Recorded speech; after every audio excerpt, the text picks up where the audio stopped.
Reflection. You ever get that feeling like someone's watching you, even when you're alone? That's how it started for me. Just a hunch, a twitch in the gut, and it only got worse. I'd taken this solo trip to Norway. Yep, way up north, off-grid cabin in the woods, middle of winter. Sounded peaceful, right? Cheap airfare, and the idea of being snowed in with hot chocolate and a stack of books sounded like paradise. Well, it was for about 2 days. The cabin itself was nice, tiny but warm, had a wood stove, a little kitchenette, and this massive window right across from the bed, facing the forest. During the day, it was gorgeous. Snow blanketing the trees, light bouncing off the hills. Picture perfect. But at night, different story. Third night in, I woke up around 2 a.m. The kind of wake up where your brain doesn't know why, just that you're not supposed to be asleep. I sat up in bed and looked straight at the window. And there she was, standing outside, face pressed right up against the glass. I couldn't see much, just the shape of her head, long dark hair, white skin glowing in the moonlight. And those eyes, wide, way too wide, staring dead at me. I didn't scream or anything. I just froze. My heart was doing backflips in my chest. I blinked. She was gone. I figured I'd imagined it. Lack of sleep, maybe a weird shadow. I told myself that about 100 times the next morning, even laughed it off over coffee.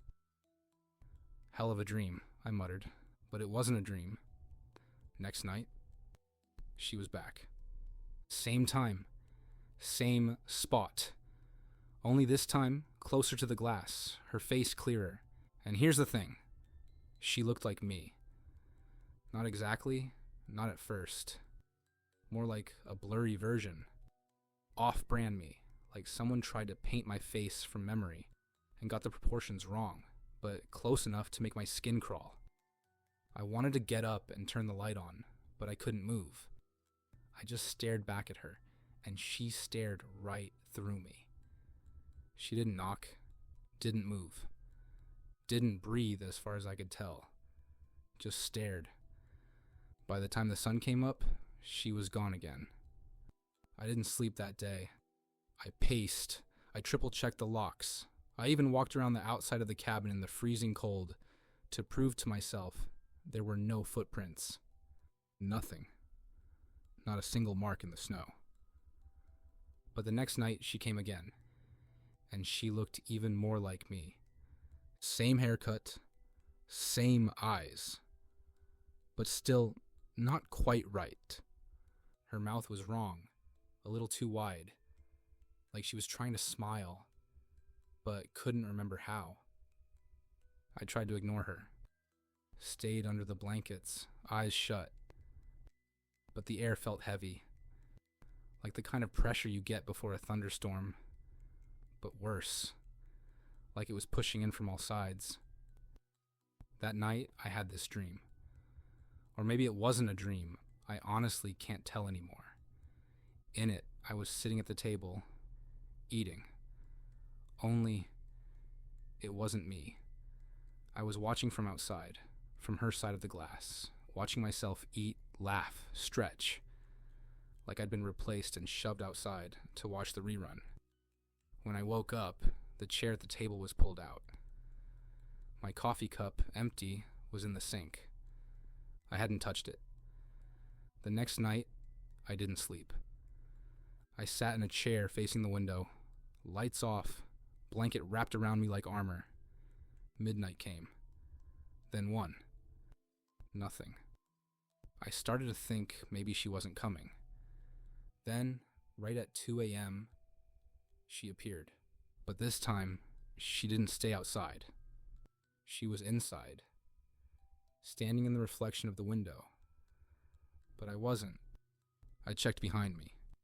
No one there. I looked back at the glass, and there she was. Same blanket, same chair, same face. except I wasn't in the reflection anymore. Just her, looking out. I panicked, got up, turned on every light in the cabin, checked the bathroom mirror. Still me, thank God. But something in the reflection was off. My expression didn't match what I felt. I was scared, shaking. But the reflection? Calm, almost smug. Next morning, I found my journal. I write in it every night, just habit. Only the last entry wasn't mine. Same handwriting, but not my words. It read, "She's getting better at it."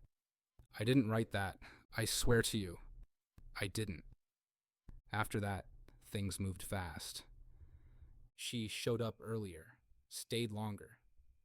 Her face was almost perfect now.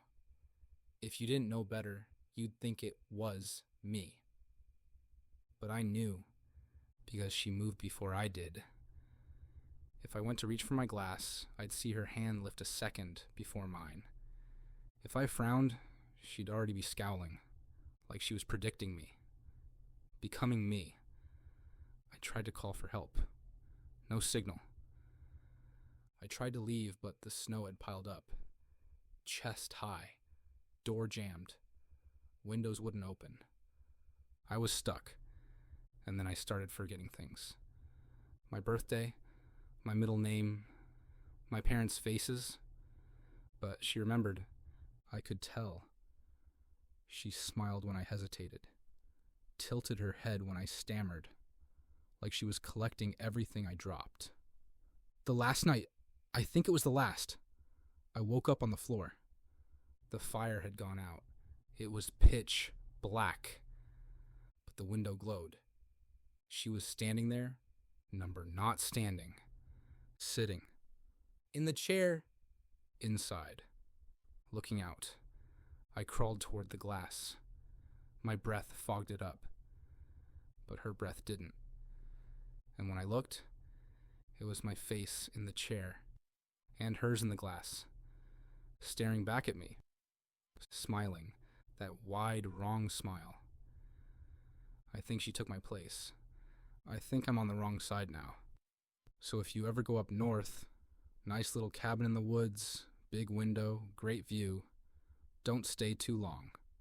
And whatever you do, don't look too hard at your own reflection. It might blink before you do.